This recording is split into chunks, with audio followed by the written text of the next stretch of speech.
You set foot on foreign soil. Only this land isn't ruled by any country or government. In this land we celebrate music. In this land we celebrate games. In this land we celebrate those who compose video game music. Welcome to the VGMbassy.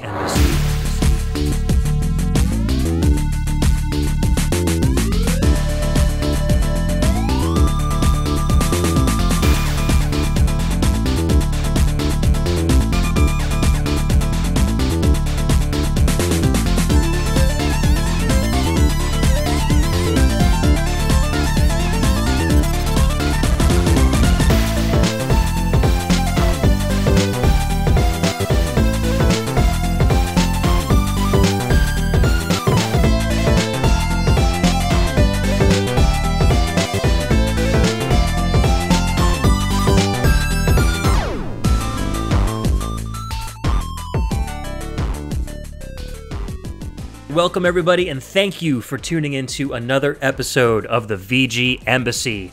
This is a show centered around video game music and the amazing online community of fans and podcasters that enjoy it. My name is Ed, and on each episode I'll take the role of prime VGM minister and invite a guest VG ambassador onto the show to share with us their own video game music culture. Or I might share a part of my culture on a solo show. This show is episode 6, Dark Sci-Fi, and originally it was meant to be a solo show, but things kind of happened and it ended up being a show with another VG ambassador, or actually a repeat VG ambassador, my very first repeat VG ambassador. Emily, thank you for hanging out with me and talking about some cool dark sci-fi games and music. Hi, thank you for not throwing me out when I stormed the castle. Here I am, all up in your episode. You have the key to the embassy at this point, so you can just let yourself in whenever you like. Aw.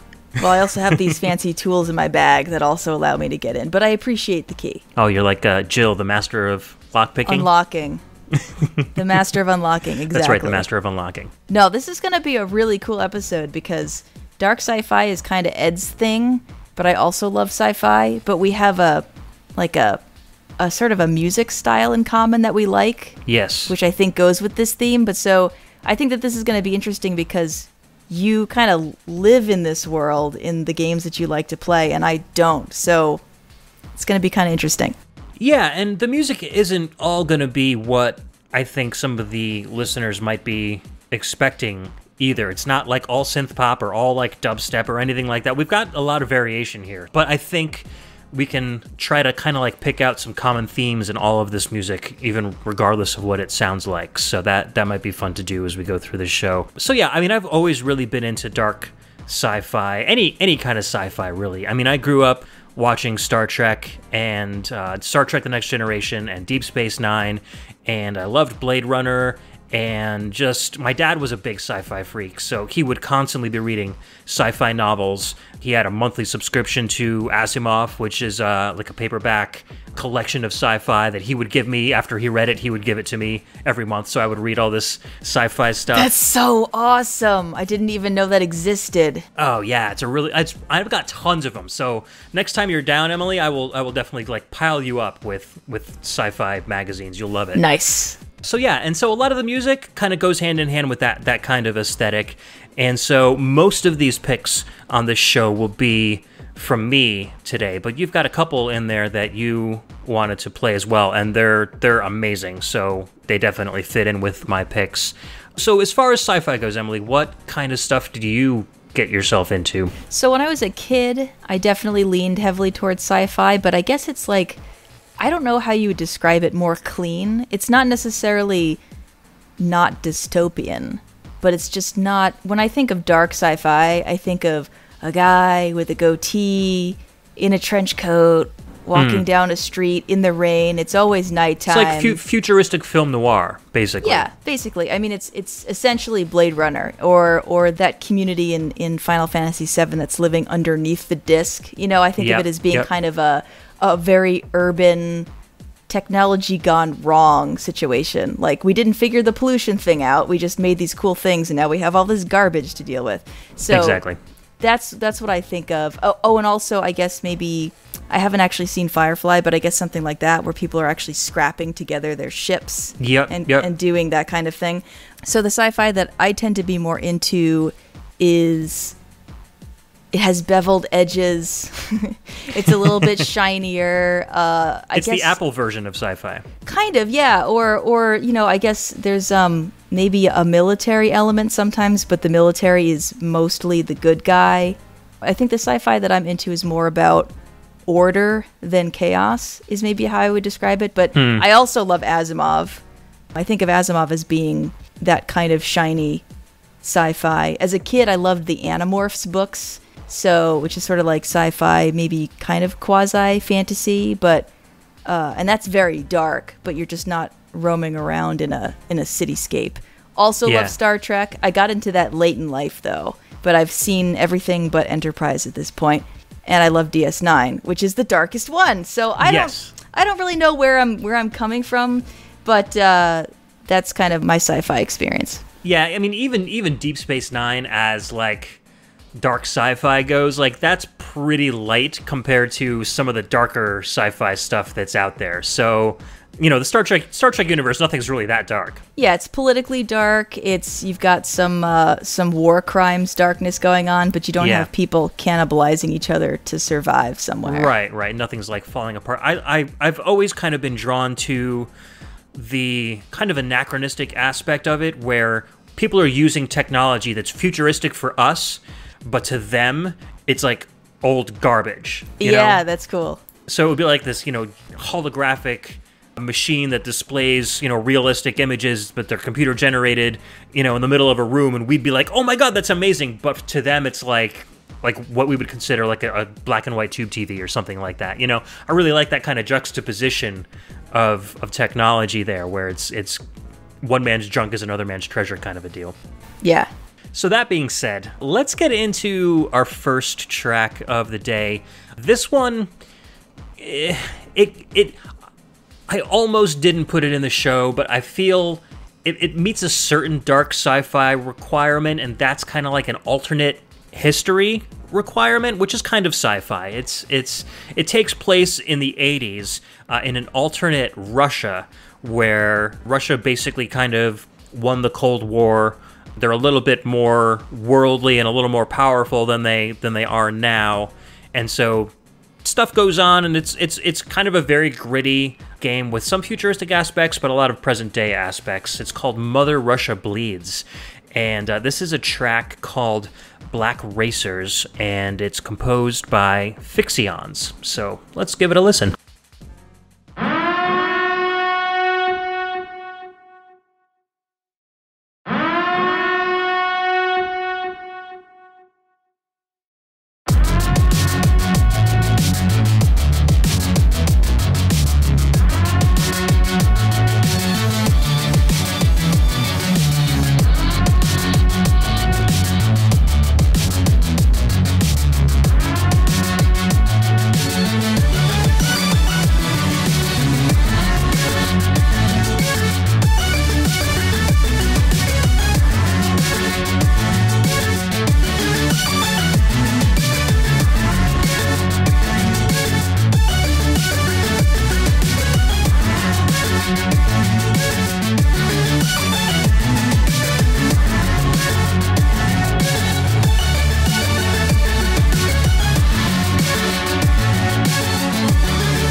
So that was Black Racers, composed by Fixions from the game Mother Russia Bleeds, and that's out on PC, PS4, and Mac. Came out in 2016, developed by a French development house known as Le Cartel, and published by Devolver Digital, one of my favorite development companies. They've been coming out with so much good stuff lately.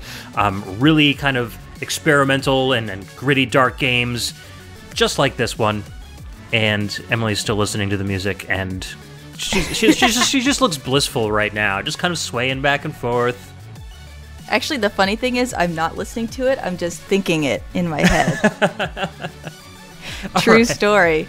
Oh my gosh. I've only listened to that song twice, and I can play it perfectly in my head. Awesome. Oh, so good. So good. What'd you like so much about it? Well, first of all, that air horn is amazing. One of my favorite things. Isn't it the best way to start? Oh my gosh. It completely sets the tone because it's such a distinct sound.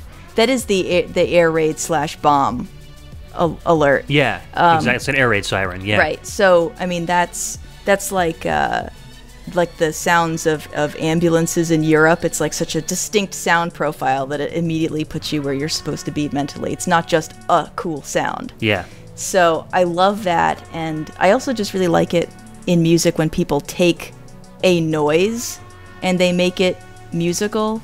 There's something about that I really love, and it's not like I sit there thinking about that theoretically. I just like it. My brain likes it.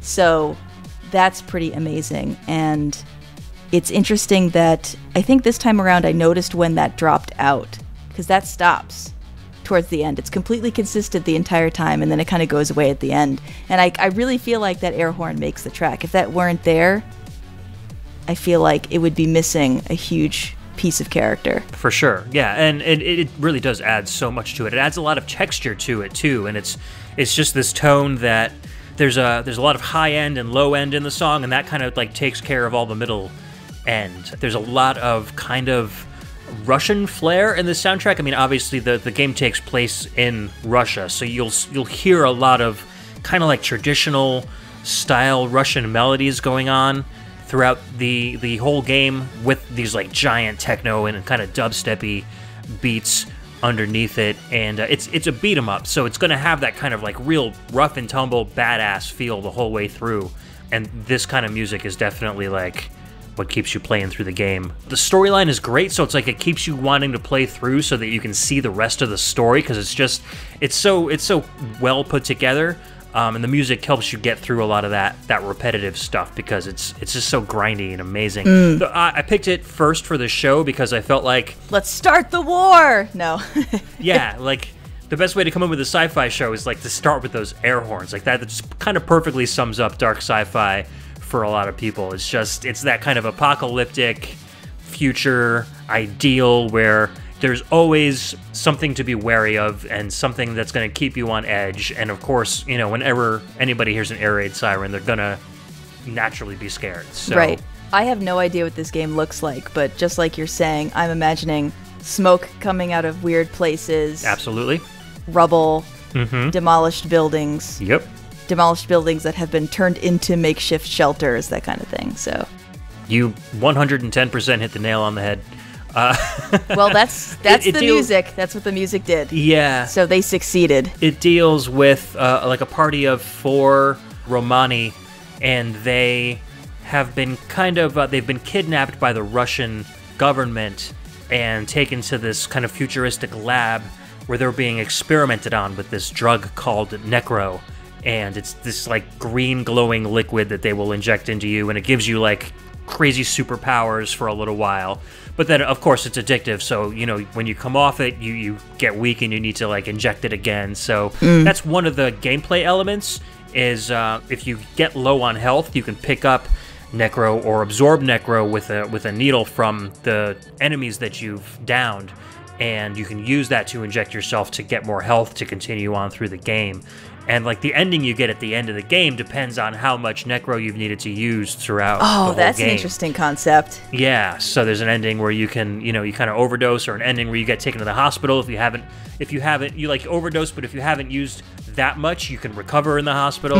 Or if you haven't used any at all, you're fine. So it's really cool to see how it plays out, and it doesn't give you any sort of indication throughout the game of what's too much. Because in real life, you would never know what's too much. So you kind of have to, like, keep it to a minimum, but keep yourself alive with it. So it's a cool element to the gameplay and really makes it a kind of an interesting playthrough to see what kind of ending you're going to get at the end. Now, do you choose among the 4 players as to who your lead is? Yeah, you start off with one guy, and then as you go through the story, you kind of gain other fighters, and then you can choose between them as you kind of unlock them as you go through the story. Okay, so the drug intake is not dependent on the individual character necessarily. No, I think it's just how much you've used it. Okay, because that would make it even more complicated, like, you know, too much for this character is not too much for that character. Yeah, no, I don't think they have their own individual tolerances or anything, but that would be a good idea for a sequel. Expansion pack. Yeah. Speaking of expansion packs, this soundtrack is available through Fixion's Bandcamp, and then there's also an expansion soundtrack called Mother Russia Bleeds: The Lost Tapes.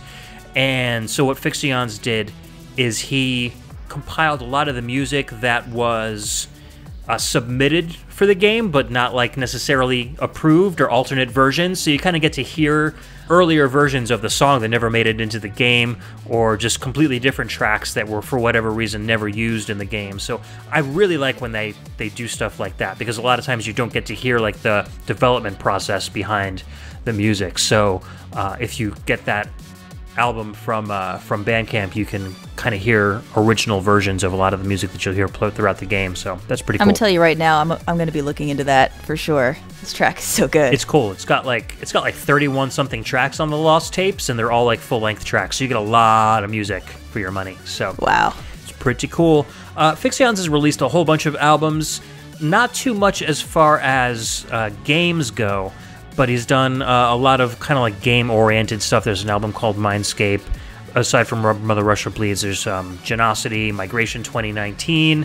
They're kind of like game-style albums, but they don't necessarily go with an actual game. I think this is one of the first games he's ever written the soundtrack for, so definitely worth checking it out. I'll put his link up in the show notes so you guys can go check him out. It's just one dude.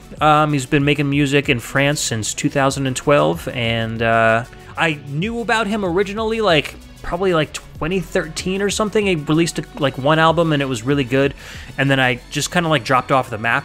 And then when this soundtrack came out, I just kind of coincidentally got reintroduced to all of his music, and now he's got all these albums that I've missed out on, so I'm kind of going through and listening to them all again. So it's kind of like traveling through time with Fixion's. My favorite aspect of this story is that this means that you could actually go to a concert with this guy and hear this in a club or music hall setting, which was what I was imagining the entire time I was listening to it. I was just Absolutely. like, man, if there were a DJ playing this in a club, I would never sit down. And that's real. This is real life, ladies and gentlemen. Book me a ticket to France. Yeah, I don't know if he does live shows. That would be really cool if he did. Oh, I'm just imagining that he does. And I would just keep going up to his little DJ booth and being like, hey, can you play the Black Racers? And he'll be like, I just did that. And I'll be like, can you do it again? Just one more time. Yeah, please. It's my necro, please. Yeah, exactly. I won't be responsible for what I do if I don't get that track again. That's amazing. So we talked a little bit about Blade Runner at the beginning of the show, and now we're going to play some actual music from Blade Runner. So this is from the point-and-click adventure game that came out in 1997, published by Westwood. This is the track Bounce, composed by Frank Klepacki.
All right, that was Bounce, composed by Frank Klepacki. Came out on the Blade Runner soundtrack in 1997. This game was developed by Westwood Studios. Funny thing about this soundtrack, before we talk about it, is so the music on this game is kind of like a compressed mono, like really low quality MP3 style soundtrack. Like you can take the music out of the files from the game and play them, but they sound really, really bad. So around like a couple years after this game got released, on the internet, a upload started appearing with a picture of a CD, and it said on the cover, it said Blade Runner Westwood Edition. And all of the music was high quality stereo. What people surmise is that it was a soundtrack given out to employees of Westwood, and one of them uploaded it to the web because it never got like a retail commercial release. Right. So the music we're hearing now is from that Westwood edition of the soundtrack, which is really cool because Klepacki's work has always been amazing. You know, he's been a composer on the Command & Conquer series forever. People love his music, so it was really cool to kind of hear it in the way it was supposed to be and not kind of a compressed, crunchy mono sound source. But I don't know, I picked this one because I felt like it gives another take on dark sci-fi, whereas, you know, Mother Russia Bleeds was dark and gritty and aggressive. This sounds like Blade Runner would look. You know, it's got a very kind of a rainy night, very calm, but still kind of dangerous aspect to it. So I've only seen the original Blade Runner once, and I remember that I really liked the music, but I haven't gone back to listen to it. So from my experience with sci-fi, this sounds Tron-ish to me. Okay. So I guess Wendy Carlos-esque, but dark. Tron doesn't, I think, sound very dark. Tron is a much more optimistic, clean kind of sci-fi, Yeah. and this is brooding. So it's interesting to me because I'm trying to imagine. Blade Runner kind of sits between the two in my mind, because it does, from what I remember, it looked very sleek, but it was such a horrible world to live in, I think. But I may also be getting confused because I've read the book, and the book, Do Androids Dream of Electric Sheep, is very different from the movie, and I remember the book more, so I may be kind of pushing some of that on. The movie is very film noir. It's like it's always night, it's always raining. There are a lot of like flashy neon signs. It's one of those kind of sci-fi cities where ground level is like, you know, the dregs of society, everything's falling apart. There's a lot of crime, a lot of chaos. And then as you kind of like go up, the apartment complexes are nicer, it's more organized. So I think that's kind of like the dichotomy in this kind of universe. I feel like that this track would definitely be played kind of like a more calm kind of a night, but on ground level. It's just, I get that feeling of like, Decker smoking a cigarette in the rain, in a doorway somewhere where he's trying to figure out where's the next place to go to solve this crime that he's working on. Kind of a thought process feel to it, like a montage of like he's putting the clues together or something, and he's going to use these thoughts that he has to shake down the next person that he meets to find out where the rogue replicant went.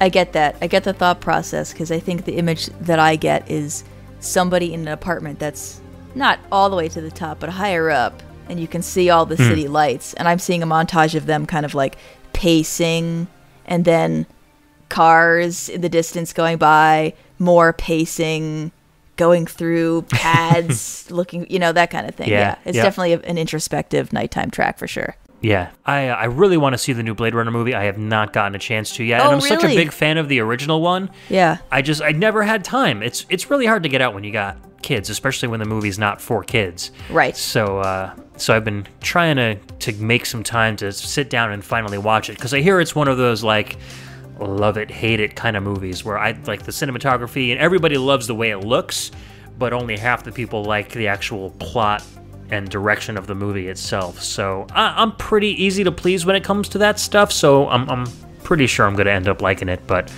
I got to see it for myself first. Yeah. I think the people that I knew who liked it a lot, or who just liked it, thought it was better than the original, which I realize is, blasphemy if you're talking to a cinema major, probably. But, with things like this, I guess sometimes you have to take into account the fact that somebody's previous experience with a movie or a book or a video game or a piece of music that really changed them in the past is going to affect how they see a new iteration of it coming out now. Yeah, and Blade Runner isn't really lauded for its amazing plot and writing. That's kind of like what I guess is the weakest link. I think most people love Blade Runner so much because of how it looks, and because it got the atmosphere so right. And the acting was generally good all around. It's just the story left a little bit to be desired for some people. So right. I think that's probably why people were coming into the new Blade Runner with those kind of same expectations, where it's going to look really good, but maybe not satisfy so well in the plot department. I want to see it, and I'll report back to you. I'll let you know how I thought about it. Anyways, ready to get on to the next track? Sure. So, this one's completely different. We're going to take a total 180 here. This is a track called Recreation, and it's from the game The Swapper, which came out on a whole bunch of systems, developed by Facepalm Games and Curve Digital, and composed by Carlo Castellano.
All right, I'm nice and relaxed now. That was Recreation from the Swapper here on NPR.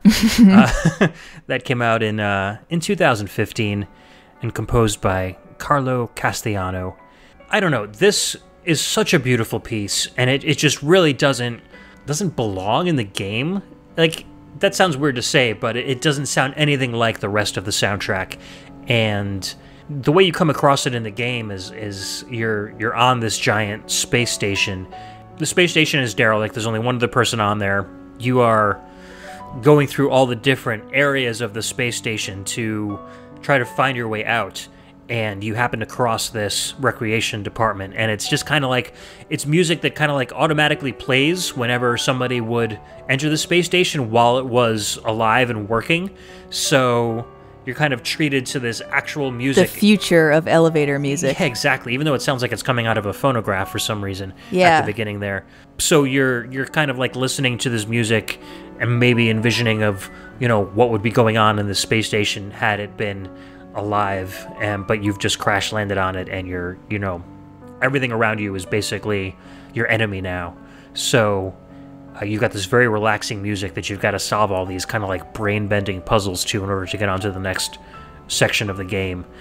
Emily and I were talking about it while we were listening to it, and it makes you sway back and forth. It's got this very slow 3/4 time, and it's like a lullaby. We were in perfect unison. Yeah. What was your opinion on this track? So I feel like there are two layers here that are very interesting to me.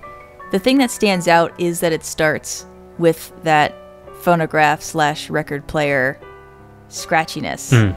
Because that's sort of like the air raid siren again. It immediately places you mentally somewhere and gives this track, I think, a real nostalgia hit. And it sounds so sad. So here's what I'm thinking. I'm thinking that not only did they design this track thinking that you, the player, would hear it and get nostalgic for a time before this futuristic era and kind of add a simplicity or an innocence to it, but that in the game world, this station designed this track to do that to the people who came to the station, right? Because the way it sounds to me, it sounds like walking into a hotel bar and there's somebody playing a piano in there, which used to be a huge thing in our culture, is now extremely rare, but is very cool when you find it. Well, I don't know if it's extremely rare, but it's not what it used to be.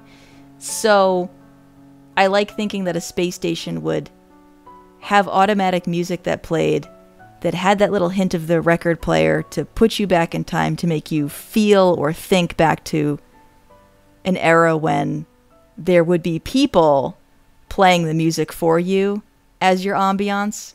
But this is all now controlled by technology.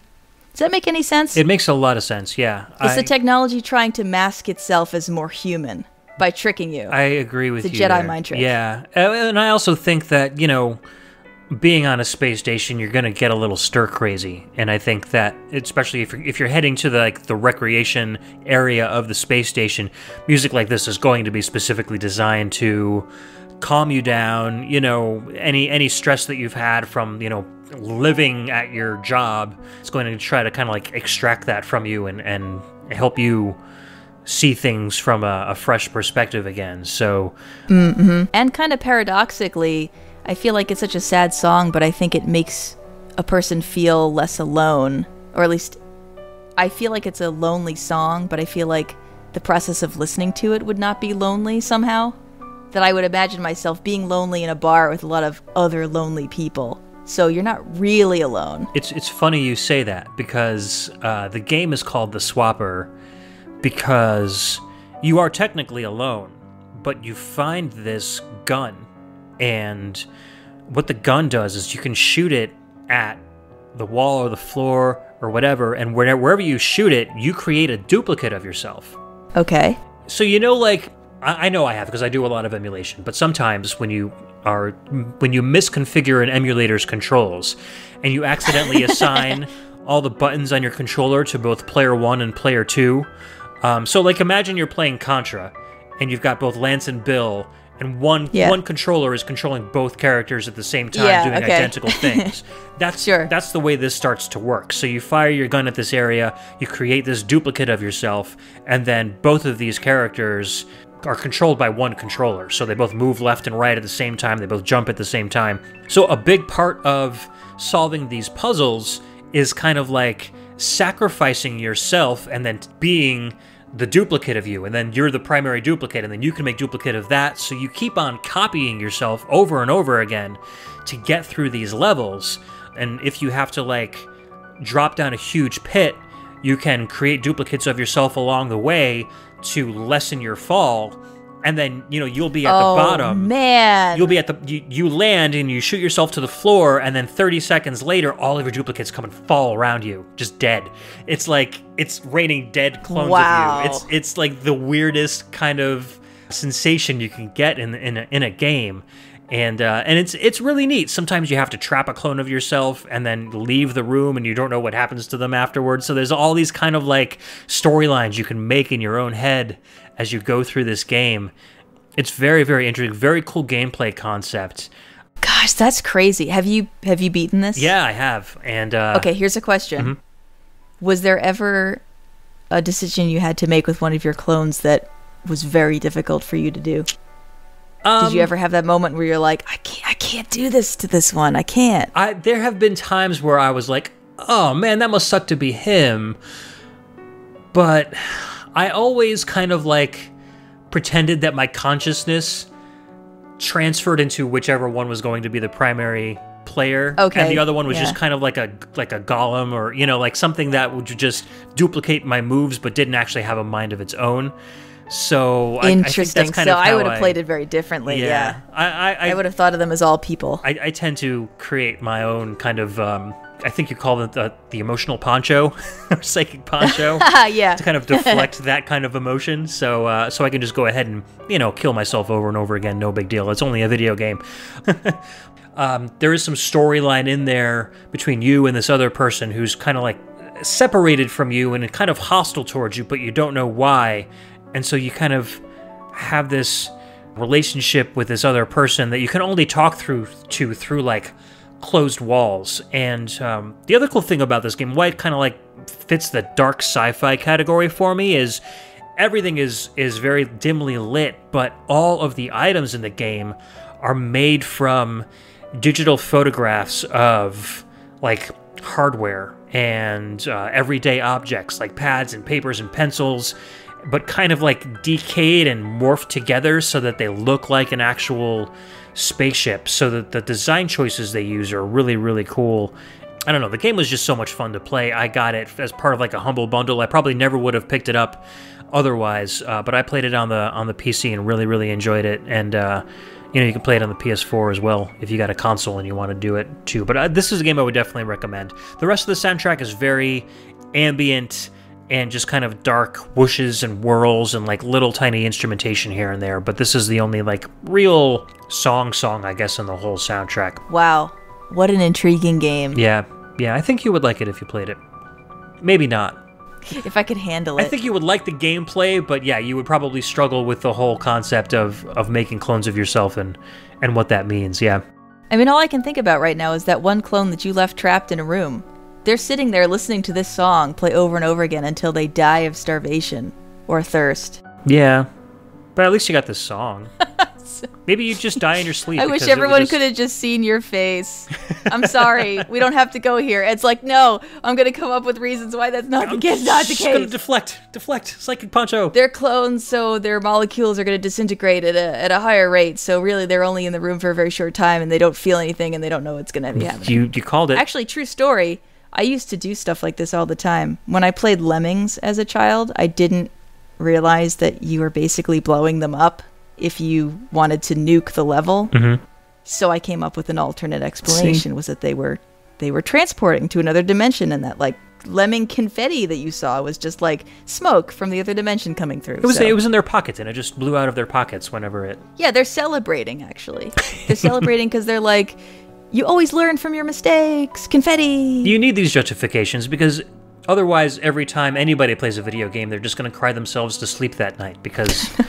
How many times have Mario died? How many Goombas have you killed in your life? You know? Just imagining if this were a movie, if our lives were a movie, we would just jump cut to me tonight in bed like, poor poor clone guy. All alone in that room. I didn't even say goodbye. He'll survive. He's got a spacesuit on, so maybe that just makes him live forever. And he's just going to wait until somebody else happens upon that spaceship, and then they'll free him. And he'll help them solve that puzzle. Or he'll be in that room, literally forever. That too. Do you want to move on to the next track? I have a feeling that's a very good idea. Yeah, this one is a little bit brighter. It's called Neon Chrome. It already sounds a little bit brighter. This track is called Distributed Processing, and it's composed by Jonathan Gear.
Alright, that was Distributed Processing from the game Neon Chrome. That came out on PC, PS4, Xbox One, and the Switch, originally in 2016, developed by 10 Tons Limited, and the song was composed by Jonathan Gear. This one definitely different than the Swapper, for sure. A little bit more in the kind of Blade Runner realm, I think, a little more 80s sounding, but still kind of sad at the same time. I'm sorry. We started playing it, Ed goes, oh, this one's kind of sad too. Kind of sad too. Abort mission, abort. But, you know, with dark sci-fi, you kind of have to expect it, because if it were a bright, cheery tune, then it would be bright sci-fi. It would be hopeful sci-fi. So this game is definitely a dark sci-fi game, because you're trying to fight your way up this building. So I'm sure you haven't seen them, Emily, but there are these movies that are kind of based on each other. The original movie was called The Raid, and it's about a gigantic tenement building. There's like a hostage situation going on the top floor, and this team of like SWAT have to go through the building, make it from the bottom floor all the way up to the top floor. And the guy holding the people hostage at the top floor is like this drug overlord, and he basically controls everybody in the building. So normal citizens, like, he'll tell, like, you have to go out and shoot, you know, try to shoot the SWAT team and blah blah blah blah blah. So so they have to fight their way all the way up the building, and, you know, finally get to the top. And then the second movie was called Dredd. It was based on the Judge Dredd character from the comic books. It wasn't the Stallone version of the movie, it was the Carl Urban version of the movie, but it was basically the same concept. It's, you have to get from the bottom of this giant skyscraper to the top to get to the bad guy. It's basically like a video game and a movie. And so this game kind of takes that concept and runs with it, where you start at the bottom of this giant skyscraper. It's a twin stick shooter, and it's kind of like a roguelite. It has those elements too, because the skyscraper's floors are different every single time you go through them, and you get to keep some of the power-ups that you get as you go throughout the game. So as you die and get regenerated back at the bottom of the building again, you get a little bit more powerful each time. So it kind of helps you get up through the levels. Oh, that's nice. Yeah, and you can start at different level checkpoints. So, you get to like level 20, you can start from there, but you don't gain as much power as you would if you had started on level 1. So right. Lots of cool stuff. The music definitely fits the feel for the game because it has, I don't know, I guess this is the cleanest dark sci-fi game so far. It's not really that gritty looking. It looks more like just like a regular office building. But the main bad guy, he's actually called Neon Chrome, controls the building through this like neural interface that he's plugged into, and he can't get up from this throne. Like once you sit on this throne and get connected, you are the Neon Chrome. Yeah. And you control the building. So that's kind of where this darkness comes in, because when you get to the top of the building and you beat this bad guy, you're faced with this choice. Like, do you sit on this throne and become the Neon Chrome yourself, or do you let the building kind of go to waste and not have all this power that's sitting right in front of you? So you, again, more of these moral choices that you've got to make. I've seen that choice all the time. It happens too often in video games. You're left kind of like, what do I do? I just really wanted to say I've seen that choice in a very different game, but I don't want to say what it is because I feel like that might ruin it. Anyway, you were saying about the music? Oh, I was saying the music is phenomenal in this game. I've played this game so much over and over. I've beaten it and then went back through it again. I really love it.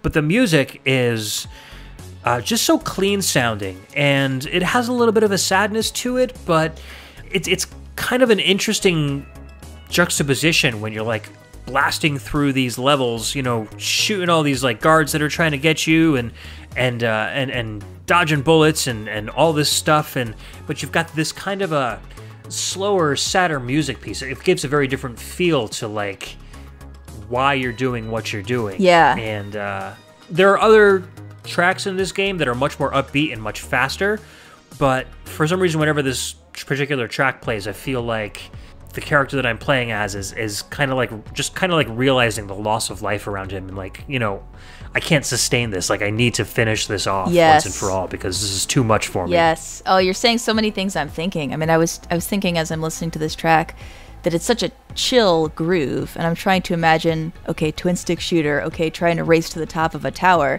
So in my mind, I'm seeing this incredibly fast-paced, tense gameplay with this underneath it.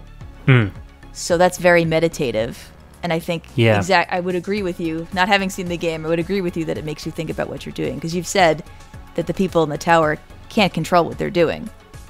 So you're basically plowing your way through innocent people. More or less, yeah. I mean, there's a lot of robots, so at least you don't have to worry about killing lots of people. All right, now hold on a second. Bring out my robot rights activist flags. We've crossed a line here, okay? You take your bio-chauvinism and you can walk right out the door. Robots are people too. No, I'm kidding. These are not sentient robots. They're just like drones. I think I just got kicked out of the VGMbassy. It's mine now. I am the Neon Chrome. I can just see you sitting on top of the building with all these like clouds shaped like power-ups around you, and they're just like glowing and pulsing with your brainwaves. Yeah. And you're gonna rain little power-ups on the land around you. Yeah, and I'm gonna use my powers for good. I'm gonna be like, you know what? Everybody in this tower deserves a cinnamon roll right now. Perfect. I like it. Fire up the ovens. No, so they're just drone robots, basically. They're just drones. Yeah, they look like Roombas. They're like little circular discs that have like little machine guns that come out whenever they see you. Sure, and they have little red lasers that sweep back and forth, kind of looking for intruders to cross their path. So, is there an element of sneak to this? There is a bit. There are areas where there will be like a hallway, and I'm going to use the word sneak very liberally here because, so say you come across a hallway. This is a top-down game, and it's almost everything is destructible in it. So you come across a hallway, and there's a whole bunch of like offices, and in between each office door, there's like this red laser going across, and if you cross a red laser, it blows up, and you take damage from it.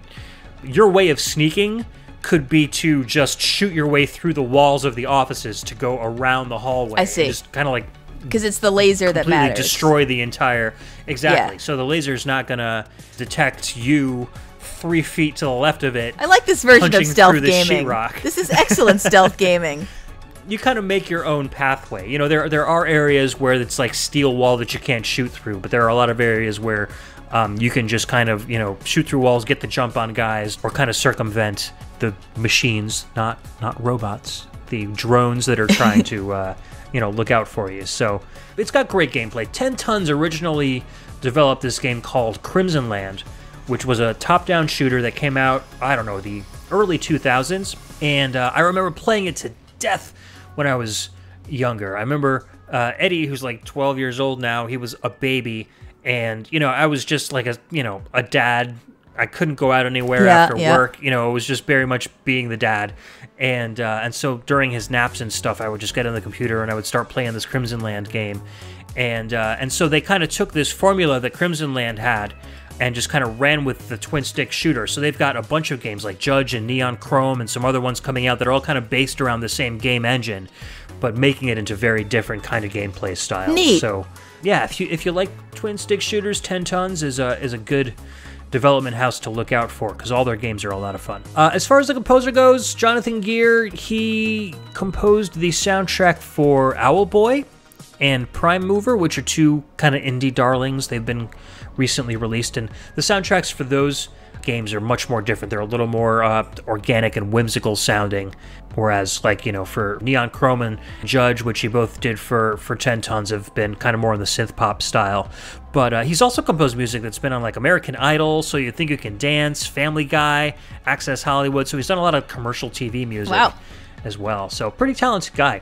Got a lot of different genres under his belt. I think my favorite aspect of this song is that lead that comes in at some point that sounds like almost like you're trying to tune something. It's not in tune. Like a very twisty kind of It sounds like it's an electric kind of buzz. Mm-hmm. It sounds like a live wire or something like that, and I think that's very cool. I like when there's a little break in the music, and then there's like a distorted vocal sample, and it's just like yeah, I noticed that too. And then the music comes back in again. I was gonna say, hey, introducing the human voice so briefly in this track.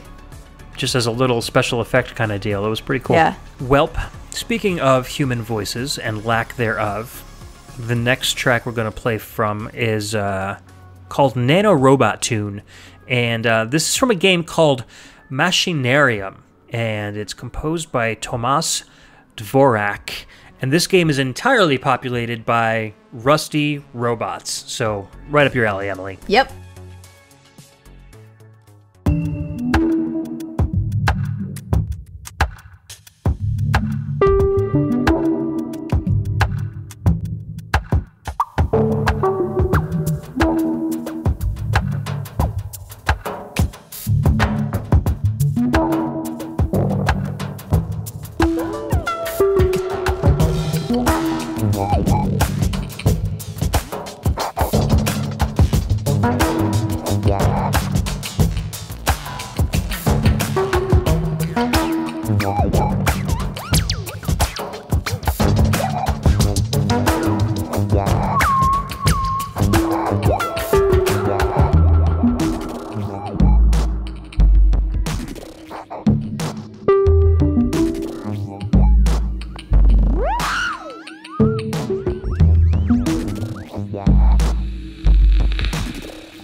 All right, that was Nano Robot Tune, composed by Tomas Dvorak from the game Machinarium, and that came out in 2009 on the PC and Mac from Amanita Design. I don't know, I feel like Mega Ran could do a great rap over this. Like, this would be a great rap karaoke track. Absolutely. I was getting that vibe too. The hip-hop flavor in here. Yeah, there's so much going on. It's got, like, I don't know, I feel like those lead synths are kind of like Aphex Twin style, just very, like, random, but, like, at first they sound random, but there's actually a pattern to them, and they're just kind of echoey and fun to listen to, and some great beats, and I love how the beats just kind of distort themselves and slows down in the middle of the song, and then those like organic drums kind of come in and kind of overlay all the mechanical stuff. It's just so well done. Texture everywhere. Yes, and the game is texture everywhere too. Like, the game is totally hand-drawn. It's like a point-and-click adventure. You're this little tiny tin robot, and you got somehow kicked out of this giant rusty tin can castle in the middle of this kind of vacant land, and you need to find your way back. And so this little robot's journey is kind of punctuated by friends and enemies and machines that you need to kind of figure out your way through to get to the next screen. A lot of fun, very brain-scratching kind of teasers. I've played a little bit of it, but I haven't played too much. I've had this game in my Steam collection forever and ever and ever. I only really kind of paid attention to it when I was looking for tracks to play for this show, and I'm like, oh, Machinarium would be great. You know, I've never played that game before, so I started it up, and it's pretty fun. You know, I didn't want to go to, like, I have that problem that Josh has talked about on VGM Jukebox, where once you look at an FAQ to, like, get through something or have a friend help you, like, you don't feel like it's your game anymore, and I tend to stop playing. So I'm still in this room where I'm trying to get through it, but I want to, like, hold out as long as I can before I start finding a hint to get to the next part of it. You just got to get somebody to kind of co-op with you. Like, just on a somewhat unrelated note, Nicole, who's one of my best friends, has started playing The Witness, which is this puzzle game. Mm-hmm. And what we're doing is she's actually screen sharing her PlayStation with me, and we work on the puzzles together. That's a really good idea. And it's so much fun to do it together, because we'll be looking at a puzzle and I'll notice something like, hey, the light's shining on this in a weird way. And then she'll realize, oh, we have to use that, but backwards. And, like, she would have never seen the light. I would have never understood I was supposed to do it backwards that quickly. Yeah. And then you just then you celebrate. So I like doing that kind of gaming, but I do understand the, wanting to have the satisfaction of doing it yourself. Yeah. Especially if you look it up in a walkthrough. I have no problem looking things up in walkthroughs, but you will always be left wondering, would I have figured that out? Right. If I hadn't had that clue. So, yeah. And you'll never know. But when you're working with somebody, I think it's a more organic experience, because you kind of work it out together. You help the other person help you work it out, because you're both thinking about things in a different way. Right, as opposed to lifelining somebody, kind of. Exactly, and just, like, getting the answer without needing to do any of the work. So yeah. Oh, if only I knew somebody that liked puzzle games and cute little robots. I know. Gotta make some friends with these cool people. They're the coolest of peoples. I'll have to look around. Maybe I'll I don't know, call my mom. Maybe she likes robots. Who knows? Build a robot. Have the robot help you. So, about this art style, so I did not look at any of the artwork while I was listening to this track, and I said to Ed, this sounds like, what did I say, an aluminum jungle or a tin forest? An aluminum jungle. Something like that. Because it almost sounds like there are little bird calls in there. There's maybe some dripping water, but everything has this metallic sheen on it. It's such an interesting mashup of stuff, which goes so well with what you're looking at, because it's basically a town of, like, junk of all different parts put together. But the art style is so interesting. It's so interesting that they took this topic and they said, we're going to totally hand draw that. And it looks kind of like, to me, if you've ever read the books by, and I'm not actually sure how to say his name, but I think it's John Szejka.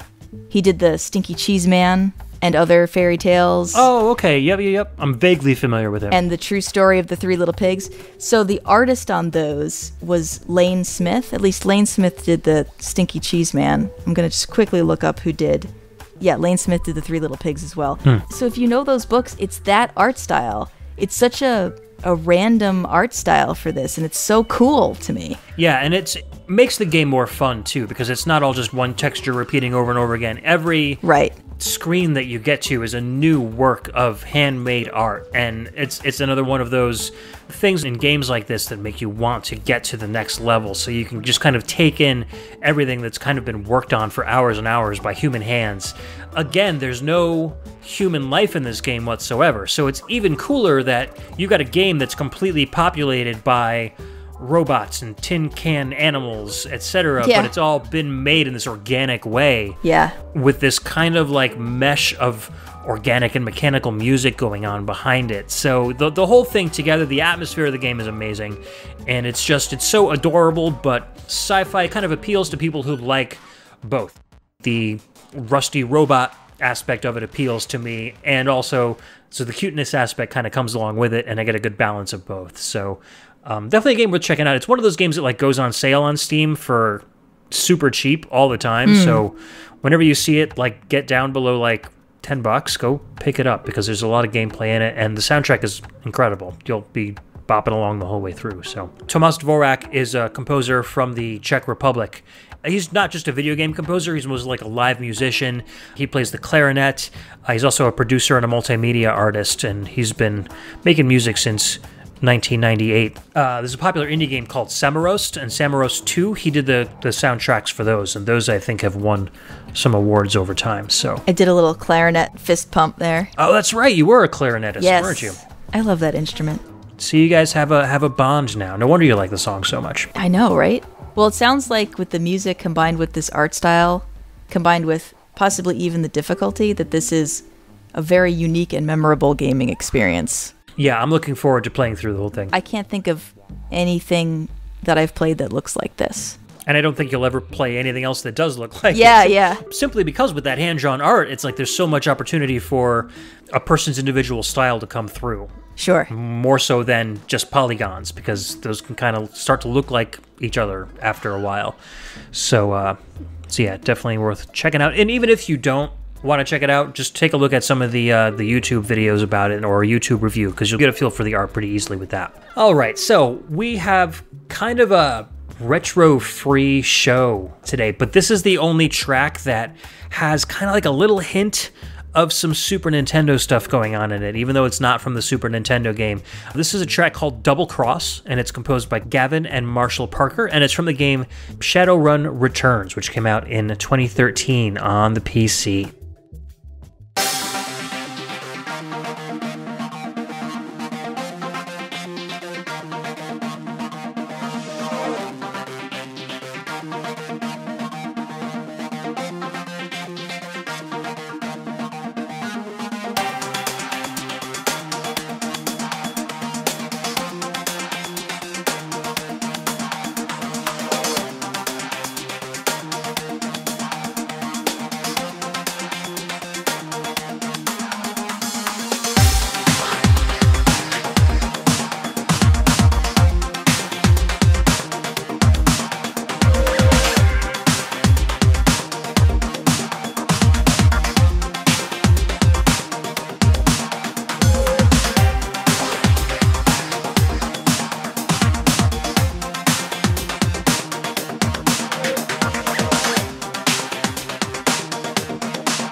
All right, that was Double Cross, composed by Gavin and Marshall Parker from Shadowrun Returns, which came out in 2013 on the PC, developed by Harebrained Schemes. This track, it's like new but nostalgic for me at the same time because the SNES version of Shadowrun was like one of my favorite games growing up. I've beaten it countless times, and this incorporates both the battle theme and the title motif of the game, all within this kind of like awesome industrial dance music package with these like great drum lines and awesome chuggy guitars and so much good stuff going on here. I like how I can tell how much you like this track. So I don't know, good. Your delivery was just very like, it's just, and it's this, and it's that, and it's everything, and together. To me, it sounds so like later Depeche Mode, which is so cool to me. And I have not played Shadowrun, but I have wanted to ever since I saw the advertisement in a gaming magazine as a child. I don't actually remember if it was in Sega Visions or if it was in a different magazine, but it had these like punk aesthetic teenagers looking around a wall, and one of them was like plugged in to something with their brain, clearly hacking in. Am I thinking of the right artwork? Someone's got a mohawk. There's a really awesome looking woman. Yeah, that was the art for the Genesis version of the game. Okay, and they are different. Very games. Different from each other. Yeah. So, is that artwork depicting characters that are in the Genesis version that are different from the Super Nintendo version, or? Yes. Well, give me the Shadowrun 101. I've never really played the Genesis version of the game, to be honest with you, because I didn't have a Genesis at the time when I was playing the SNES version. I know that the SNES version follows a character called Jake Armitage, and he's what they call a decker, so he has those implants, in his brain where he can jack into a computer system and actually hack computers with his mind. Sure. So there's that, and then the characters that are on the cover of the Genesis game, I believe they are the playable characters from that game. I know you can choose from different characters. The Genesis version is a much more in-depth kind of an RPG-style game. Oh, interesting. The SNES is kind of like an isometric, real-time combat, action-adventure game. It's got some RPG elements to it, but it's more closer to Legend of Zelda than it is like a true RPG. Interesting. So, I think the only thing that I think I know for sure, and correct me if I'm wrong, is that the Super Nintendo game is more open world. There's no set linear development. You kind of can go where you want to go. Or is that incorrect? Yeah, you can move around the map at will. Okay. Nothing's really closed off. I mean, there's a set sequence of events you need to follow to continue the storyline, but you can stop off at the graveyard and kill a bunch of ghouls if you need to, like, get some karma or power up or get some cash or something before you move on to the next one. So it's not going to keep you on a rail, so to speak. Yeah. And the soundtrack to that game was great too. It was just kind of like a lot of gothy, industrial guitar chuggy kind of music through the the SNES instrument filter. But this particular track right here, just it stood out for me on the soundtrack so much because as soon as that lead line hits, da da da da da da da da, yeah, like I knew that by heart, and it just made me smile so much when I heard it. Yep. Especially when mixed with this amazing drum and bass stuff behind it. So had to throw it in the show. It was perfect atmosphere for this one. I love those moments when the old motifs show up in something. And I know what you're talking about because I love that feeling. I love listening to video game remixes for that reason, because when you find it, when you hear that lick, it's like your heart gets pulled on, or it expands within you by several sizes.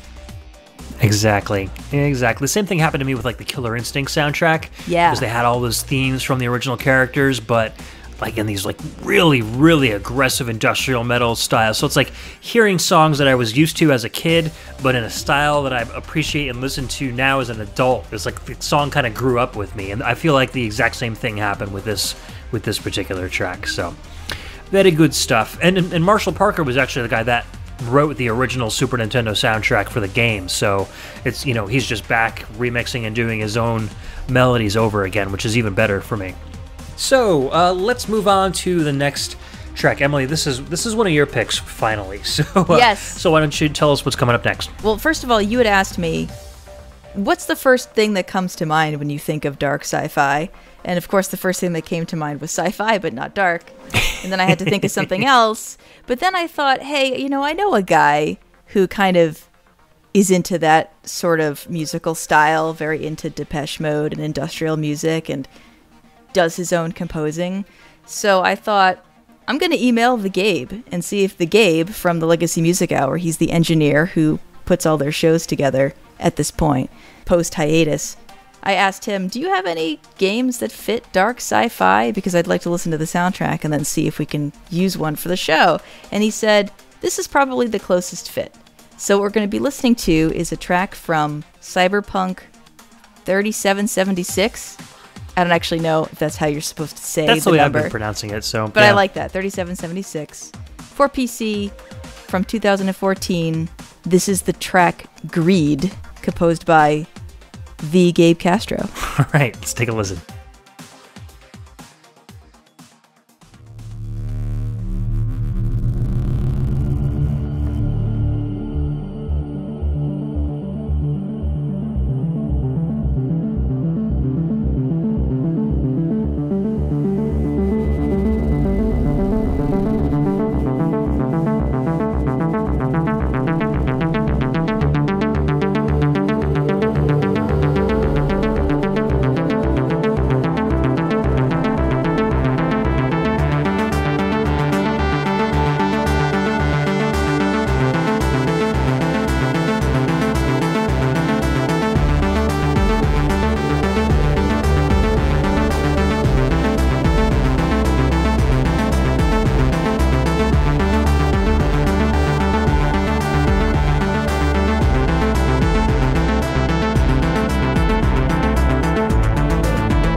All right, that was Greed, composed by the Gabe Castro from the game Cyberpunk 3776, released on the PC in 2014, developed by Peter Hahn, just one man.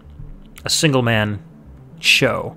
This is a great track. That track gets better every time I listen to it. Have you ever seen the movie Koyaanisqatsi? No, but I know about it, and I know that I should be seeing it. Yes, so it's this film, it's kind of like an art film, and it's a statement piece about society. It's one of those things where you see a bunch of stuff, and you are supposed to make your own opinion about that stuff.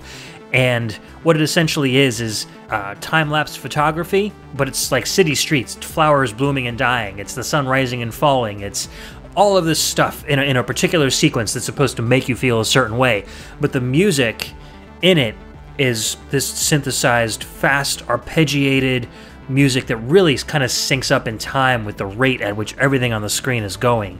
And it's the first time I've ever heard like synthesized arpeggiated music like that. So anytime I hear a song like this, I hear those kind of rising and falling arpeggios, I immediately think of Koyaanisqatsi and that kind of movie. And this track definitely reminds me of that soundtrack and how Gabe does so much with so little. It's a very minimalist piece. There's not a lot of percussion in there except for some like hi-hats, but it feels so good in kind of an unexplainable way. Like you were describing it as like, it's very full. Yeah, you just like raise out your arms and just kind of stand there and like take the song in is kind of like how you were describing it, and that's perfect for me too. There's certain songs, like if you've ever been to a Blue Man Group performance, there's certain songs that you just feel like you have to raise your arms out to, because it's almost like you and the song have to become one, or you're trying to somehow encapsulate existence. I don't even know how to explain it. It's beyond words. You have to make that motion. So I was doing that with this because it builds and builds and builds, and I just feel like I'm awash in all these textures. There's so much going on, so many layers. They're so intricately interwoven, so you can't really focus on that one totally. Yeah. You can't isolate everything. Everything is part of this holistic experience. And an incredibly hopeful song for the subject matter of this game, I have to say. I think the first interesting thing to note about this is that it's a shmup. So sort of like going back to what you were saying about neon chrome, I don't think that if you mentioned shmup to people that this would be the first musical style that would come to mind. So thinking about, flying through space or flying through a ruined landscape with this music, I think kind of generates the same feeling as going through neon chrome with that slower song beneath it. So that's interesting. Yeah, conflicting emotions behind that. I'm looking at the summary on Steam, and what it says is, Cyberpunk 3776 harkens back to the glory days of arcades. It all begins on a post-apocalyptic Earth and proceeds into space. Your journey will be a metaphor about life and death, a road that every person has to walk down alone. The only choices you get while on your path to the inevitable end: keep your head up high or forfeit. Pretty deep stuff. Very deep stuff, and this track is so beautiful and hopeful. Is this the soundtrack behind the pilot who is let go, knowing that they're doing something for the world but they can't be saved? Or what? I'm so interested in how all these pieces fit together. I played the first couple levels of this game, and it starts off just very cloudy, like you're on Earth. Everything feels like it's just been polluted to the point where there's no breathable air left whatsoever. It's just smog as far as you can see. And yeah, it's very fast-paced. You're flying through these clouds. Enemies are coming at you. Your gun overheats really easily, so you kind of have to manage how you're firing your weapon, because if you hold your finger down on the fire button for too long, you're going to overheat, and it's going to take a while for your guns to cool back down again before you can start shooting again. Sure. I think that kind of reminds me of, Einhander on the PlayStation had that kind of similar mechanic. And so you've got these continuous waves of enemies, and you got to kind of manage how fast you're shooting your weapon. So there's kind of like these different tactical approaches you have to take, where you can either, let some enemies go by and kind of dodge them, or you can try to shoot an entire string of enemies down to prevent them from firing at you if they get too close, but then you also risk overheating your guns. So there's a lot of depth to this very simple-looking game in terms of gameplay, and it was challenging. I got through the first couple stages, but I didn't play it for very much, but it definitely wasn't one of those games where I was just breezing through, and I'm generally pretty experienced with shmups, so I was having a good amount of challenge with it. I'm looking forward to where it eventually gets into space and where this particular track might play. So yeah, I don't know. It's good. Where is this? That's what I want to know. I want to know where. You got to tell me. You got to find out and report back. Yeah, I want to figure out where this plays too. And Rob and Brent have mentioned a couple times on Legacy Music Hour that Gabe created music, but I didn't really know what kind of music he did, you know, just that he was like vaguely a music writing kind of guy. Oh yeah, yeah. Is all the impression I got, and I'm really impressed with this track. It's really good. I bought the entire soundtrack from his Bandcamp. You guys should go out and do it too. Every single track was just a joy to listen to. So I did reach out to him. I'm hoping maybe he'd like to come on to the show as a VG ambassador and maybe share some of his other music with us. So that'd be so awesome. It would be really cool to get to talk to him and kind of find out more about his musical career, because we kind of hear him commenting on other people's video game music all the time, but he never really talks about his own stuff. I've only met the Gabe a couple times, but he does give me the vibe of somebody who's just incredibly humble, So I think he's very, very talented, but I think he just doesn't feel the need to advertise quite so much. Yeah. So that would be really cool if you could get him in and help us learn about what he's up to. Learn about the man behind the Gabe. I mean, it's like I feel like I know more about his keyboard setup and his cats than I do about him, because that's what I see on Twitter. He'll post a picture of his cat asleep on his keyboard, and that's awesome. But yeah, get him in here. So Gabe, if you're listening, we're coming for you. Call me. I'm winking at you, but you can't tell because this is audio only. But yeah, give me a shout. We'll hang out. All right, so next track is also an Emily pick. I don't know anything about this game. I played a little bit of it, so I'm gonna have you mostly take care of this next one. What's coming up next? Okay, so we're gonna get ready for some whiplash, everybody. This one starts and it goes right on the start. Yes. We're going to be listening to a track from Deus Ex Human Revolution, which was the first actual dark sci-fi game I thought of when Ed said, "Oh, what's the first one you think of?" So this is, I guess, the outstanding game in my mind when I think of this genre. This was for the PS3, the Xbox 360, came out in 2011. It's a Squeenix game. And we're going to be listening to a track called Hiren, which is the final boss theme, and it was composed by Michael McCann. So let's have a listen. Brace yourselves.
That was Hiren, the final boss theme from Deus Ex Human Revolution. composed by Michael McCann. Man, the first thing that stuck out about this track for me was it sounds like a really low, like, tuba or something that they're using for the bass, like that like it's like a little horn stab. Oh yeah. And I just love that sound, that timbre behind that bass. And there's no other real bass to speak of, so he's actually using that as the bass instrument. And I like found myself focusing on that throughout the entire track. It was really cool to me for some reason, and I couldn't figure out why. Yeah, that pulse. I love that too, because to me it sounds like, I already talked about shorting wires, but it sounds like when you've got too much voltage going to something, maybe to a speaker, and it kind of goes like, yeah. So that's what I think of when I hear that. Like trying to like jumpstart a car or something, and you get those little sparks, like, that's kind of yeah, like how I feel like it would sound. It's the air raid siren of this track. Exactly. It's that element that you keep focusing on. Yeah, so what to say about this? Well, I guess first I should put out a disclaimer. I have not played the original Deus Ex, so I do not know the story. And I have not actually played Deus Ex Human Revolution myself. One of the great benefits of having a partner who's also a video gamer is you can kind of outsource your video game research.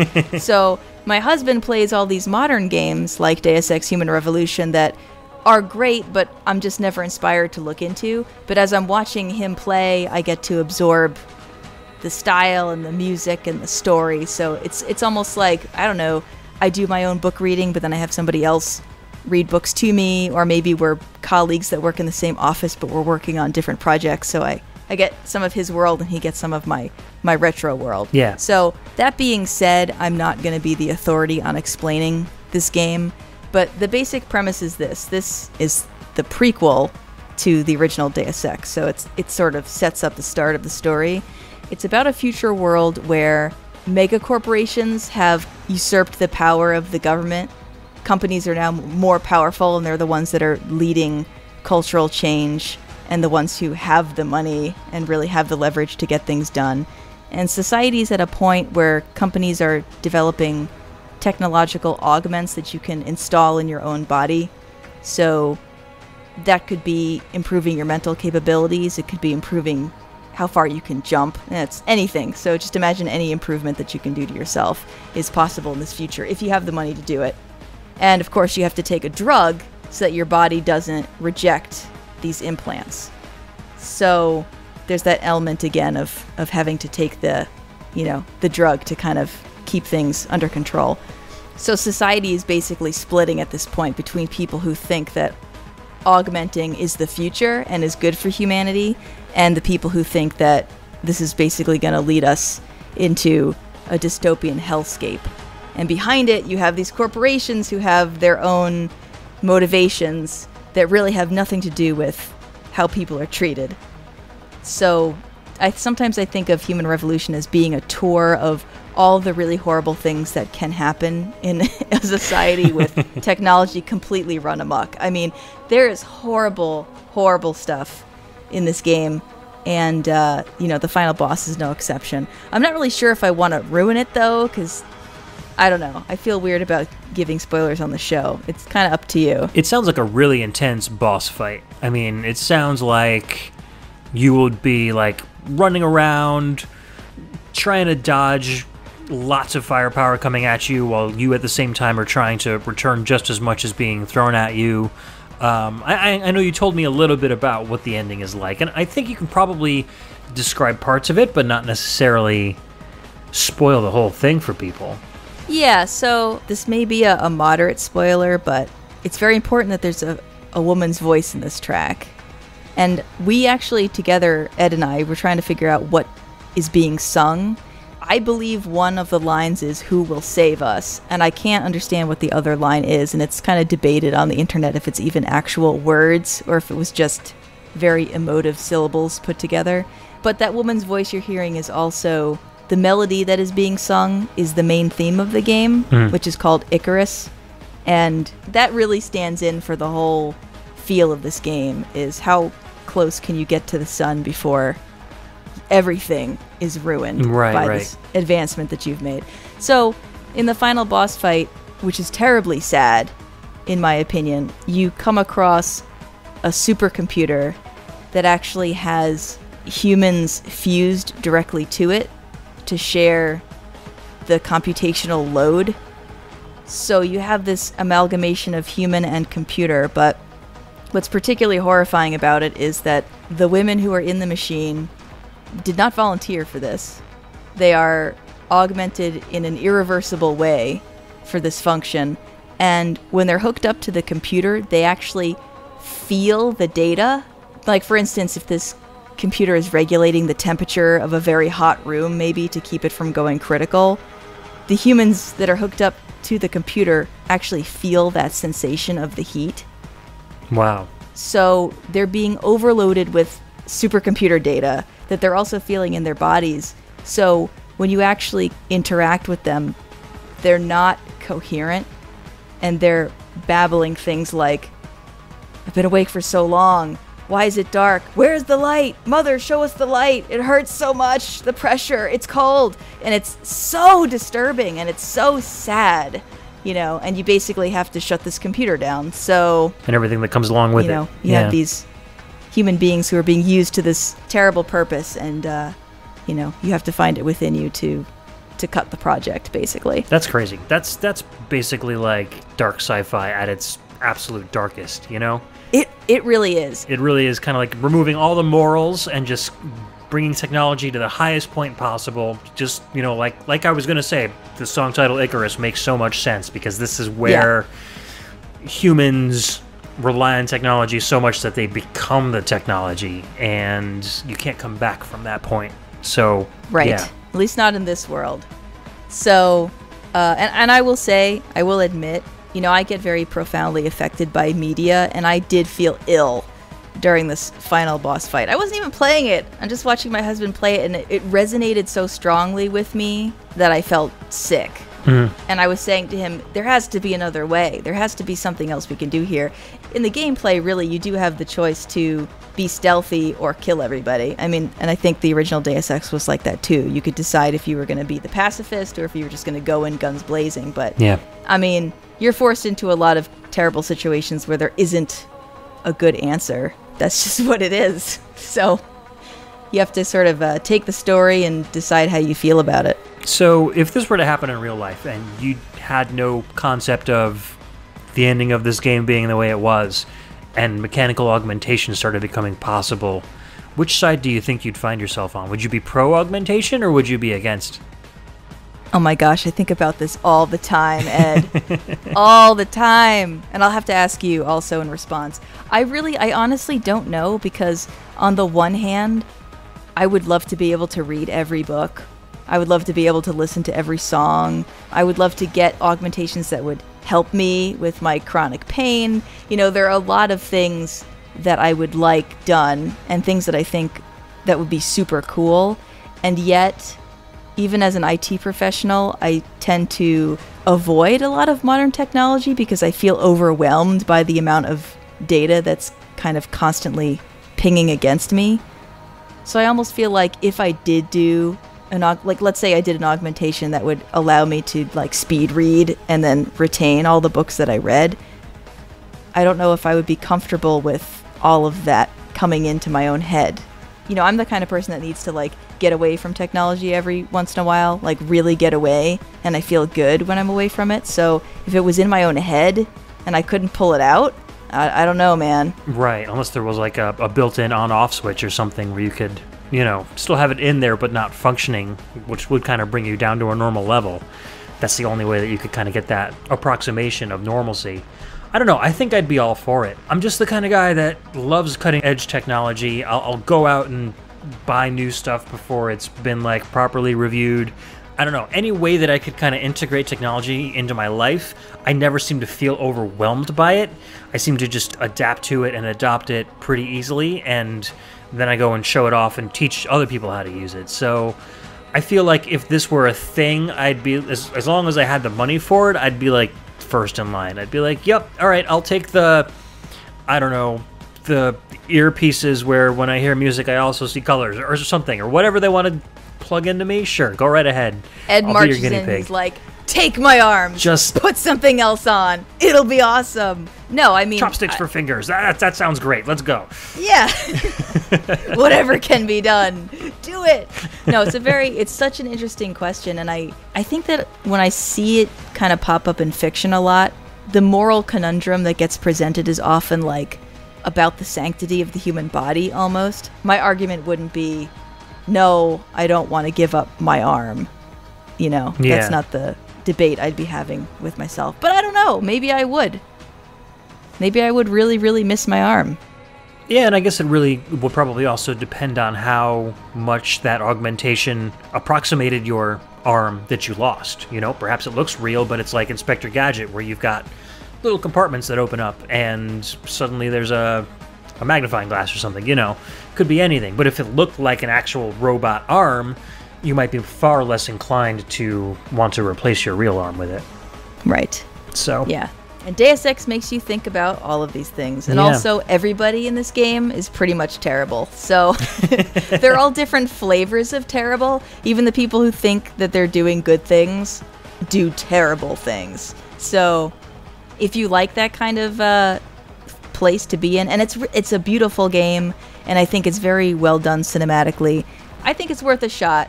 But it is difficult, and it's stressful.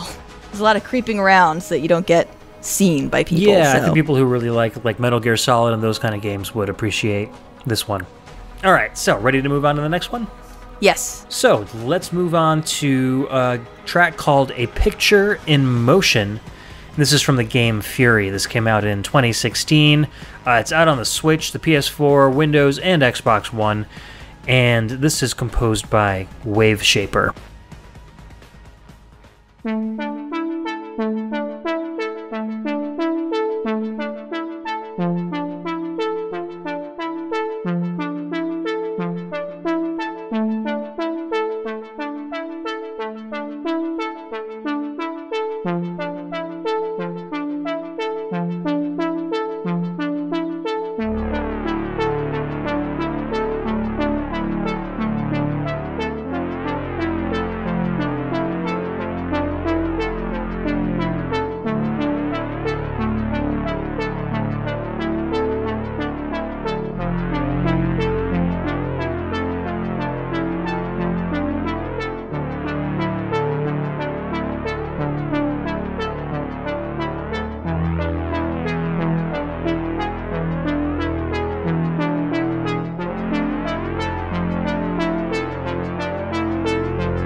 Oh, man.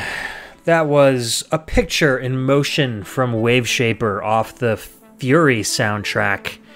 A game released in 2016 on a whole bunch of systems that I'm too relaxed to talk about right now. Yeah, that was an 80s brain massage. Like audio Xanax. Talk about texture.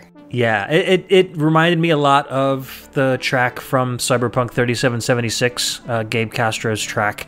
Very synth-driven at the beginning, but then it kind of diverts a little bit when those amazing drum sounds kick in, and it just goes full-on neon Ferrari driving through a grid of purple and black. You know, it's like it's so 80s sounding, but so modern sounding at the same time. So yeah, augmented 80s, I think, is what I called it. You know, speaking of Deus Ex, we've got now augmented music as well as augmented humans. Yeah, right, exactly. It's if somebody took the technology of the 80s and pushed it as far as they could go before the decline of our civilization, yeah. Oh my gosh, this song feels so good. Ugh. Texture in spades, which I know you're a big fan of. And man, just the pace, too. Like, it feels slow and plodding, but then driving forward so confidently, and it's just like you're like stepping down an alley or something, and you're gonna take on whatever challenge at the end of that alley, but you know you're gonna beat it no matter what. You're gonna win the battle. So very purposeful. It's interesting that you still think of this as being a nighttime kind of track, huh? I don't know. I tend to think of all 80s synth-based music as night. It's just that particular synth sound that makes me envision like a night sky with stars in it. It's maybe association, just seeing lots of imagery in conjunction with music like this that makes me think of night. But yeah, why? What do you normally picture when you hear music like this? Well, I do agree. I mean, I definitely see the starry scapes and things, but this song has sunlight all over it for me, almost blindingly. It's some kind of like, and I felt the same way about Gabe's too. It felt like some kind of sunrise. Like we said, hopeful and optimistic, but it feels more like a rebirth or like a phoenix rising from the ashes or something like that. Like you've come through something terrible, but now you have the determination to take it through to the conclusion. But I guess I don't know why I don't have them all associated with nighttime. I mean, the 80s type synth music I was listening to when I was growing up was ABBA, and you know, a lot of that music is minor and things like that, but I don't know, maybe it's because I was so young and we were listening to it during the day when it was really bright in my house. I have no idea. But I'm doing the same thing you are. There's something about this texture and possibly the majorness of the music that is making me feel like I'm being blinded with the sun, possibly rising over a post-apocalyptic hellscape, but still the sun. Yeah, I guess we'll just have to not agree to disagree, but we'll kind of like just be the opposite ends of the spectrum here. Like, I'm the moon and you're the sun, and we'll just meet in the middle somewhere. Yeah, you're in New York and I'm in Tokyo. Perfect. Right? So there we go. 12 to 13 hours apart from each other. Yeah, but still driving in really awesome cars down some hyper-futuristic freeway. Listening to the same internet radio station, playing the music at the same time. It's the only thing that survived the fall. Satellite radio. So you should talk about why I even know about this music. Because I picked this track, but I picked it because you introduced me to the soundtrack. Yes. So as a Patreon member of the VGM Jukebox, Emily and Josh came up with this idea to do Patreon unboxings, where all of the Patreon subscribers were envisioned as action figures in their own little like blister packs, and based on what they knew about the Patreon subscribers, they would create, you know how like the Ninja Turtles, when they were in their blister packs, you would look at the back of the pack and it would have like their bio and some vital stats about them, etc. So they would do that for the Patreon members. So I was, you know, me being a podcaster and already very friendly with both of them, they invited me to be the first Patreon unboxer, just because I would be the guinea pig and I would probably be able to handle anything if it went awry a little more easily than somebody who hadn't done any podcasts before. So, and also because Ed was like, me. Well, I also really wanted to do this too, yeah. So he asked me to fill out a questionnaire with a whole bunch of questions about what I felt my character would be like. to create my own video game that my action figure would star in. So they also wanted me to pick a music track from a game that would kind of encapsulate the feel of the video game that I made, and I picked a track from Fury, because the game that I envisioned was this kind of like hacker, dark sci-fi kind of a game. Surprise, surprise.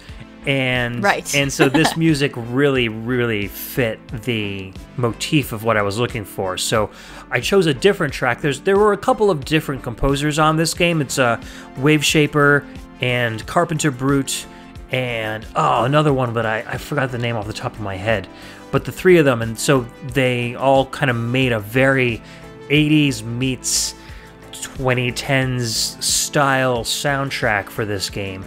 And so I picked something from Carpenter Brute, which is a little more aggressive than this, but that introduced Emily to the Fury soundtrack, and so she fell in love with a lot of the Waveshaper tracks, which is why you decided to pick this one. I really did. And fell very hard. Yeah, this is a soundtrack that I think everybody who likes this kind of aesthetic should go and buy the soundtrack on the web, like, immediately. It's one of the best soundtracks I've ever heard. I listen to it all the time in the car. It is the perfect driving around in the summer with your windows down kind of music. And there's a ton of music in it too, so it's full of texture, full of like great meaty synthy goodness, some fantastic percussion. The music fits the game really well. The game's kind of got this retro sci-fi look to it, but it's like very cell shaded and cartoony, kind of more like Aeon Flux, like liquid television kind of a style, very angular, but a lot of very plain kind of non-shaded colors and features. The game is full of one-on-one battles against these people that are trying to keep you in this prison cell, and you're trying to get through all the layers of this prison that's been created specifically to imprison you. Like, there's no other prisoners in this area. It's just you being held by these 10 very, very powerful individuals. And after you get through it, you kind of find out why you're being held and what kind of power you have, and it kind of like turns the whole thing on its nose at the end of the game. But this soundtrack just helps the feel of the game so much. It feels so good. I can't say enough good things about it. I watched some gameplay, and it looks like if you enjoy extraordinarily difficult Twitch control games, yeah, this is for you. I really should get this game because it looks like the kind of thing that I would, spend a lot of time mastering and feeling. It just looks like it's a boss rush of epic awesomeness. That's what I want to be feeling all the time. Each boss that you play, there's a ranged battle mode where you're shooting projectiles at each other in a twin stick shooter kind of fashion. And then when you weaken them, they'll go down on the knee, and then you can rush in, and then you've got sword-to-sword melee combat where you're parrying and looking for openings and dodging special attacks in certain ways and doing little quick time events that don't get in the way of the battle. They you just have to push a certain button at a certain time, and then it keeps going back and forth between the shoot 'em up mode and the melee mode, and it's so much fun to play, and it requires a lot of memorization, but each time you beat one of these guys, it just feels so good. I have not gotten through the entire game. I've gotten, I think, to the 6th guy, and it gets brutally difficult, but it's one of those games that you just keep wanting to try because you get a little bit better every single time at it. The more you memorize it, you would love it. You definitely love it. Yeah, it looks absolutely awesome. We also need to talk about what just happened here, which I think is absolutely hilarious, which is that we had to stop mid-explanation from Ed because I was literally hypnotizing him by bouncing back and forth to the music that I'm still listening to, which brings up an interesting difference between our usual podcast procedure. True. Which is that on the VGM Jukebox, Josh and I would continue listening to the track after we, had a deep listen. We would come back and then we would talk over it while it was still going. And on Pixel Tunes Radio, you and Mike did not do that. So Ed's trying to describe this game he put all this effort into creating, and I'm just doing my dance over here, and eventually he's like, I figured it out. I know what the problem is. So I'm trying to sit very still, but I'm still listening to the track. Okay, I hope I'm not, like, injuring you somehow. Like, you're vibrating No, internally, no, but you're not. your brain is dancing back and forth in your skull. My organs are heating up because they are continuing to sway, but it's okay. I've got this under control. Because we're going to listen to the next track real soon, so you'll be free to move as you please. Feel free to move about the cabin. That's so funny, though. That's so funny. I don't realize how much music moves me all the time, and I don't even just mean physically, but random factoid. I apparently sing back noises that happen in my environment. I did not notice I did this until somebody pointed out that every time their phone made an alert noise, I sang it back at them. So the phone would be like, ba-da-da-da-da-da, and I would just say, ba-da-da-da-da-da, Interesting. back. So I don't even know I'm doing it, so never feel bad. Please just be like, Emily, I cannot concentrate, you are humming, because I don't even know I'm doing it. Fairly noted. And it's totally fine. Fairly noted. I mean, my whole family does that. Like, Logan will do that all the time. So I'm kind of used to the vocal cues and the vocal repeats. You were just dancing really fast too. It was like you were like back and forth and like shaking all around, and I'm like, I can't think. What is going on? Listeners, though, visitors to the VGMbassy, did you see what just happened here? Ed just said, "Oh yeah, I deal with what you are all the time. You know, my 7-year-old son, sure." My 7-year-old son does all that wacky stuff too. Yeah, it's an ageless behavior. I think everybody will do that at some point. Good save. All right, so as we record later into the night, we're getting a little loopy, a little punchy. All right, so speaking of which, let's move on to our next track. This was a game that I was really excited for. As some of you may know, my online handle has been Ruiner9 for ages, since like the dawn of the internet. So a game recently came out that's called Ruiner, and again, it's a dark sci-fi twin-stick combat shooter game, primarily like blacks and reds. It like fit my aesthetic 150%, and was also named after me. So I had to pick a track Unbelievable. from it for this show. Unbelievable. It's like me the game squared. So let's take a listen to a track called Disappear from the game Ruiner by Sidewalks and Skeletons.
right, welcome back. That was Disappear from the game Ruiner, composed by Sidewalks and Skeletons. And that came out last year, the year 2017, on PS4, Xbox One, and PC. Published by Devolver Digital, developed by Recon Games out of Poland. Yeah, so this was like we were just talking before the break, which happened actually 2 weeks ago. I was going to say, speaking of disappear, it's been a while. Yeah, speaking of disappearing. So I remember back in early June on VGM Jukebox when you and Josh did a time jump. We've done something kind of similar here. So we had to end recording last song because it got a little bit too late. My kids needed to get into bed, etc., etc.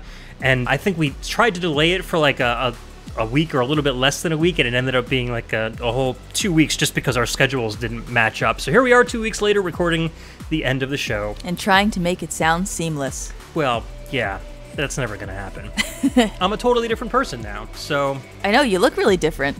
Yeah, so do you. You're in a different location. You're 2 weeks older. You're older than you've ever been. And now I'm even older. Exactly. So yeah, so in that time that we've stopped recording, I actually played Ruiner to completion. So that's so cool. I'm so glad that we had to take that break so that could happen. I kind of made it my mission, and I finally finished it like 2 nights ago. It was a great game. This song is definitely one of my favorites from the soundtrack. There is a lot of really low, grindy stuff that I appreciate, but that probably wouldn't be too interesting to play on a podcast, especially if you're not really into that kind of music. This one has, I guess, the most structure and melody to it. I don't know. What'd you think of this one? It's good. I like it. It feels like a slow burn that never quite takes off, so I get what you're saying. It's sort of like a very extended amp up. So does this actually blend into another track as you're playing, or is this just the stage theme? Not really. They kind of play by themselves, and then you'll get a track changeover if like a boss appears, or if there's a certain segment where you're being chased. I remember specifically one instance of this song playing, and it plays a couple times throughout the game, but you're actually being chased by this boss creature, and you're kind of running away and trying to avoid like bombs and bullets being thrown at you like crazy. So this is actually one of the most intense songs on the soundtrack, if that tells you anything. Interesting, yeah. A lot of it's very like gritty and very like dark sounding, but it's very subdued at the same time. So it's kind of like listening to like an oil derrick, heavy but also very methodical and not really threatening sounding. But then you get a song like this, and it doesn't sound that way, but juxtaposed with all the other pieces of music in the game, it feels a lot more intense by, I guess, relative hearing. Yeah, it reminds me a lot of the Gabe's track, actually. It has that same sort of slow, purposeful feeling, but then you've got some of the voices from Deus Ex thrown in there, so yeah, that's neat. Yeah, very cool. It's an amalgamation track of two things we've heard before. And the bass section, it's so grindy and textured. I love sounds like that. Like, I hate white noise by itself, but when it's integrated into music somehow, I don't know, for some reason I just absolutely love it like that. So that grrr underneath everything gets me every time. Yeah, I hear you. Definitely. I like white noise, and I like the grrr in music, so I like it all. Double win for you. Yes, double win. I win. So this game is a kind of isometric perspective twin stick shooter, but it's a lot more in depth than something like Neon Chrome or any of the other games we talked about in the show. There's a whole skill tree which you can upgrade your items and your so cool. Yeah, every enemy that you drop also drops a weapon that you can pick up and use. All of your guns are not reloadable, so you have a very limited amount of ammo, so you're always running out, and then you have to switch over to this little pistol with infinite ammo. But as you like I said, drop enemies, you pick up more weapons and different, more powerful ones, and some of them are charged, some of them are automatic, they all have different abilities. And then you also get a melee weapon. You can get a sword or like a flame stick or all sorts of different crazy stuff that you can get. And abilities that's like slow down time or speed up time or make you teleport from place to place. A lot of really cool stuff. It's kind of short. I actually was expecting it to be a little bit longer, and I feel like the game was kind of maybe stopped midway during development or something, because there's this huge hub city that you can wander around in between stages, but it's like very detailed, and there's a lot of stuff going on in the city, but you can't really use any of it. You know, it's all kind of like backdrop, and there's only like a couple of different places in the city that you can really visit and do anything meaningful, talk to people and stuff. So I don't know, I feel like maybe their ambitions for this game were a little higher than what ended up happening. So hopefully maybe there will be some DLC. You know, it's a relatively new game, so I'd love to see some expansions or modifications to it as time goes on, because it's got a really good combat engine. The atmosphere is incredible. It's just so dark and ruinery. It's not even funny. It's a new word. Yeah, speaking of ruinery, so I wanted to bring up that I just thought that this was funny, that the entire reason why we did this particular theme for this episode was because Ed was very bored at work one day and sent me a message and said, "Oh God, I'm so bored and I don't have an episode to work on. When you think of me, what do you think of, so I can make an episode about that?" And I think I said something like, "Well, how about Sega CD? Because I think that would be interesting to learn about, and I know you like that stuff." And you were like, "Yeah, maybe." And then I was like, "Well, what about dark sci-fi? Because that's kind of your thing." And you were like, "Oh." So, and then this happened. That's literally exactly what I said too. Yeah. I was like, yes, I can totally do that as a solo show. But wait a second. Why don't you join me? But wait a second. There's more. Yes, but I thought it's so interesting that the theme is so you, and then this game exists that is named after you and is you. I'm gesturing again, it's the weird, podcast listeners cannot see this, but do you like thinking that perhaps somebody listened to that episode of Haju's Room and was like, this could make a really great game from what you described, and then boom, they made it? If that were the case, I wish I would have gotten some residuals for it or something. Oh, I guess that's true, yes. But no, I mean, it's really cool, and it feels like I do have a personal connection to it, even though I technically don't. But, you know, when like, after you beat the game, you know, after the credits roll, it just says, like, in big red letters on a black background, you know, capital, it says Ruiner, like, across the screen, the entire size of it. And I'm like, it's thanking me. Yeah. Like, it knows me, and it's just thanking me for beating the game, so. Yep. But it's really cool. And the other cool thing that I just realized this morning was that, so this is published by Devolver Digital, which is one of my favorite development companies. They've been coming out with so many cool, experimental, kind of groundbreaking games lately. They started off with Hotline Miami, which became a huge hit. And so I think they took all that capital and turned it around and started burgeoning these other indie developers to make their own kind of dark, crazy, experimental games and making huge successes off of them. And Hotline Miami has an excellent soundtrack, too. Oh, yeah, absolutely incredible. So obviously that matters a lot in their alchemy. We'll definitely hear some Hotline Miami soundtrack on the VGMbassy eventually. But the other cool thing I wanted to say was, so that other game called The Messenger, which is coming out shortly, which is kind of like a Ninja Gaiden. It's like Metroid versus Axiom Verge. This is like Ninja Gaiden versus The Messenger. It's an homage, kind of like enhanced version of Ninja Gaiden. That's also being published by Devolver Digital. So Devolver's putting out a Ruiner game and a Messenger game. They are listening to our podcast, man. I know. Something is up. Something is up. Fans. Or perhaps, in keeping with today's theme, perhaps we are actually in a simulation and we are now manifesting our dreams into reality through our neural links. Oh, God. And that's our first clue that really everything is just an illusion. I mean, if it means that we're going to see really awesome games that are sprung from our own minds, I'm okay with that. Now I'm just imagining that scene from The Matrix when APOC is like eating the steak and he's like, you know, I know this isn't real, but ignorance is bliss. That scene again, but with you playing a video game and you're just like, you know what? Ignorance is bliss. I love this game. Put me back in. You know what? That analogy doesn't really work that well, because with a steak is a physical thing you can enjoy, right? Yes. I mean, it's not real. But a video game, even if a video game isn't the real game you're playing on the TV, isn't it still a video game, though? It is true. Because you're still experiencing it. Yes. As you would. Yes. I was thinking more like somehow the fabric of the Matrix was creating the game for you. Oh, I see. So somehow it was dependent on your brain function. But yes, you are correct. You shot bullets through my analogy. It's dying. It's just staggering around a little bit, but it's alive enough to be not left in a room like in the swapper. I was just about to say, you left it in a room to die. Thanks. So a couple of other things I did want to mention. Last track we played was Fury, and I did mention that, Wave Shaper was one of the composers on that title, and I mentioned that I didn't know the other ones. They are Danger, Lorne, Scattle, Knight, and the Toxic Avenger, in addition to Carpenter Brute. So there were actually more than 3 composers. There's a whole bunch of them on there.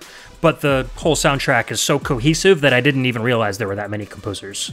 And also, as I was cruising Twitter this morning, I saw that Mother Russia Bleeds is coming out with a vinyl soundtrack. So vinyl collectors, if you like that track, you can go get the record. But did you see the picture that I sent you earlier, Emily?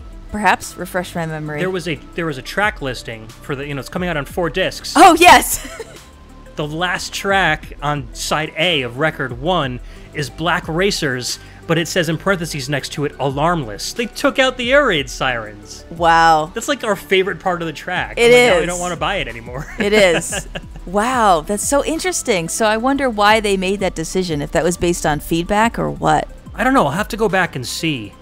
But maybe the actual version that the composer wanted to release didn't have the air raid sirens, and that the sirens are in there just because it... Yeah, you think that was just sort of sound effects layered in? Yeah, but it fits so well with the song. I don't know. That's my favorite version of the song, and that's what I'm sticking to, so... You know what you should do is you should eventually send them a copy or a link to this episode and say, here's 20 minutes of our discussing how great that siren noise is and how it makes the entire track. Put it back on the record. Repress the records right now. Yes, we demand. Yes, vinyl is soft enough. You can do it. We're sure. But yeah, so that was funny. But it's cool to see that a lot of these soundtracks that we're falling in love with right now are getting physical releases and lots of press, and a lot of people are picking them up because they're limited edition. So I'm so glad that people are sharing in our love for all this music. So anything else you wanted to talk about before we wrap up the show?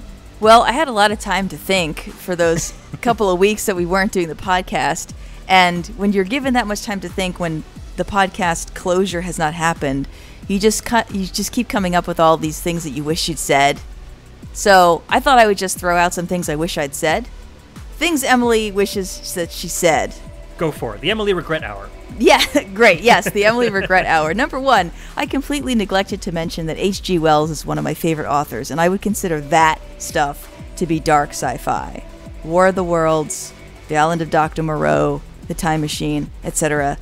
I do consider that dark sci-fi, and I love his work. So if you guys haven't actually read War of the Worlds and you like reading books, I highly recommend it because it's very different than every movie incarnation I've seen of it in a couple of key ways. Get ready to be gut punched a few times. So just wanted to give mad props to H.G. Wells. Did you ever listen to the radio drama? Do you know if that's similar to the... I know of the radio drama. Yeah, that's the Orson Welles radio drama is what you're talking about, right? I don't think I've listened to it in its entirety. So I really should do that. But I do also think that it's different. There are a couple of things that movies and other adaptations typically change to kind of ratchet up the stakes, which it's more harrowing in the novel when things are a little bit different. Gotcha. I'm sorry. I don't want to give the spoilers. I want everyone to be as gutted by certain things that happen as they possibly can. So, yeah, H.G. Wells, he's great. Read all of his stuff. Invisible Man, also great book. Oh, okay. Yeah. So that's number 1. Another thing that I wish that I'd said was that initially when Mother Russia Bleeds came up, I had assumed that it was going to have something to do with robots because the word robot comes from the Russian word for slave. So for whatever reason, I just thought it was interesting that I assumed that something that was themed with Russia, that was dark sci-fi, would naturally have robots in it for that reason, even though there is no reason like that. It's not that direct of a link. But yeah. Like I said, that game took place in the 80s, so I guess it doesn't really deal with a lot of the futuristic technology that a lot of the other games that we talked about feature. So actually, it leads up to like a fictional account of what the fall of the Soviet Union would have been. So like the end of the game is basically like the government collapsing, et cetera, and what part the characters that you play had in that collapse. So it's pretty cool. It's like a little that's so interesting kind of deal. That is really intriguing. I really need to look into this game. And the third thing I wanted to say, I wanted to jump back to that conversation we had about if you had super powered mechanical, electronic implants, would you do it? Right. So going back to that conversation. So I was thinking about this a lot, and I thought I would just put forward some criteria that I have to kind of maybe put a finer point on my position. Go for it. So if I were to do this, I'm sorry, listeners, nobody cares, but I'm going to say this anyway. So my criteria would be, as long as it is removable and connection to some kind of internet network is optional, then I would be interested. But it can't just be something I'm told, oh yeah, you can turn that thing off that's in your brain. I need to be given a port that I then plug something into that I could completely remove if I wanted to be off the grid and didn't want to deal with it, because I know how I am with actual technology, and a lot of these things sound so cool, but I know that if they really existed, I would be completely overwhelmed. So I just wanted to give a more realistic kind of interpretation of what my future bionic self would look like. So you just get like little USB ports. Yeah, exactly. Exactly. Yeah. That works. Or a specialized port for something, but yeah, I need to be able to go off the grid.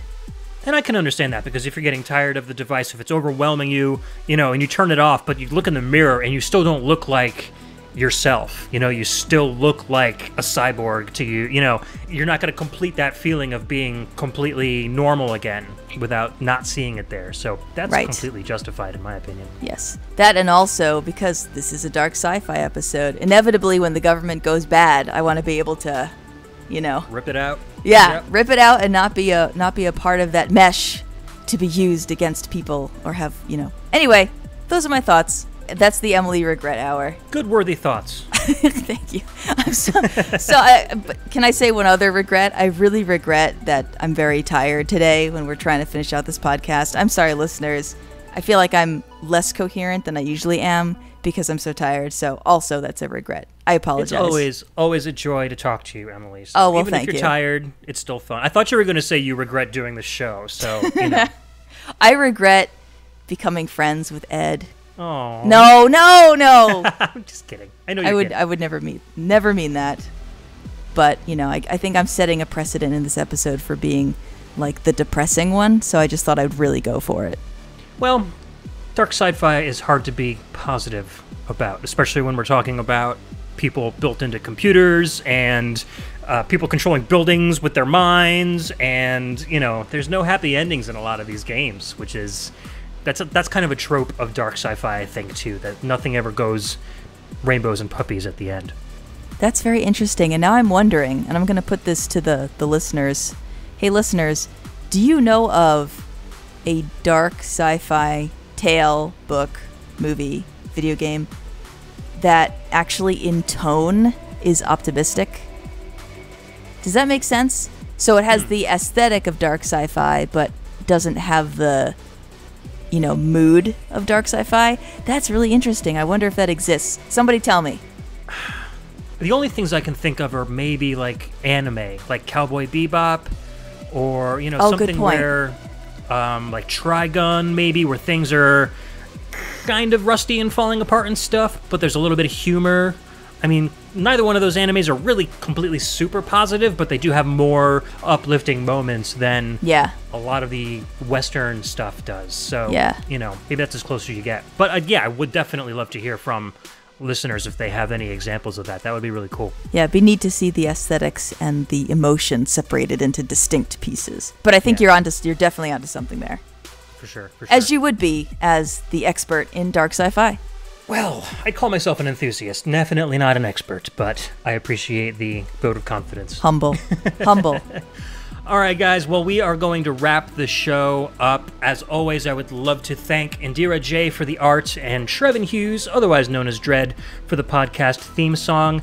I'd also like to give a quick shout out to Daniel Lawton, who's been helping me out with the website. I know this is like 6-7 weeks after the launch of the show, but as of this recording, just a couple days ago, he volunteered to help go through the website that I'm setting up for the VGMbassy and tweaking some stuff, and he's really helping out quite a bit. So super I'd like awesome. to thank him for that. I offered him a spot on the show, and he's thinking about it, so maybe he'll come on. He's really cool. He does a whole series on the physics of video games, very mathematically oriented. So, and he's actually written some books about it. Oh, yes. So I'd love to do a show with a kind of a more technical slant. So Daniel, if you're listening, come on the show. We'll have a great time. Anyways, as always, you can find us on iTunes. You can leave a rating, please, as a new show. Every single rating definitely counts. Once I start seeing some ratings and some positive thoughts on iTunes, I'll start calling you guys out by name and giving you little shout-outs. You can also find me on Facebook. The group is facebook.com/groups/the VGMbassy.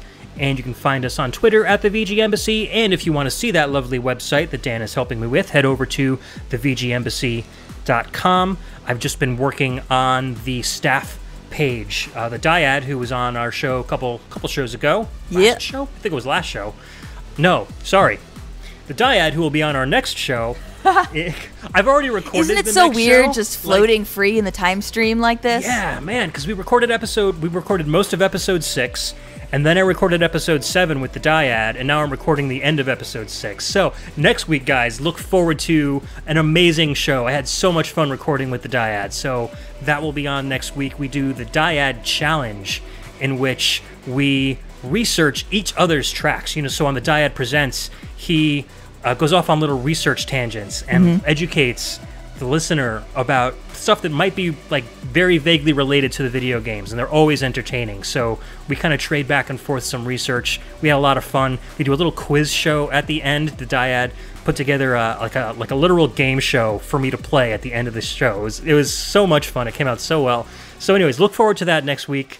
As always, Emily, thank you so much for coming on. You are, I think on the website, I've labeled you as the distinguished VGM diplomat.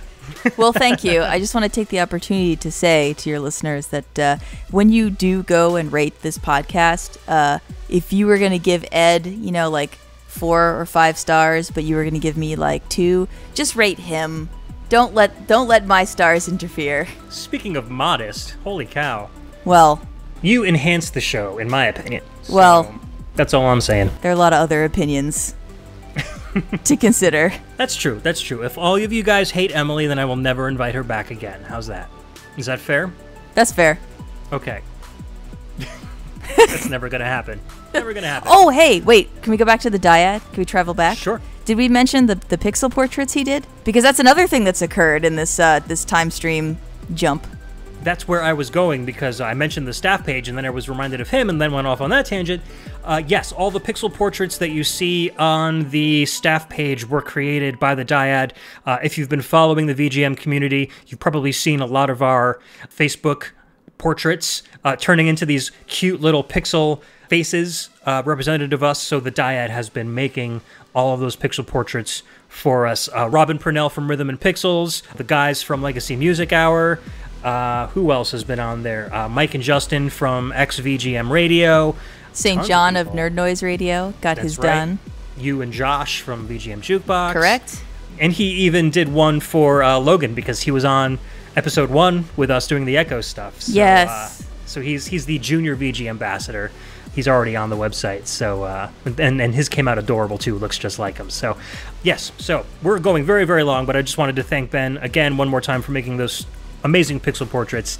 And thank you again, Emily, for coming on the show. I'm sure we'll come back with another. We should do a blind listen together. I think that would be really fun. Oh, that would be very cool. Because I had a blast doing it with Todd, and I'd like to do that with as many people as possible, because it was a really cool experience. Yes, deal. We'll do it. Excellent. All right, so until next time, we will see you guys in 1 week with the Dyad Challenge. This is Ed. This is Emily. Signing off from the VGMbassy. Take care, guys. Good night.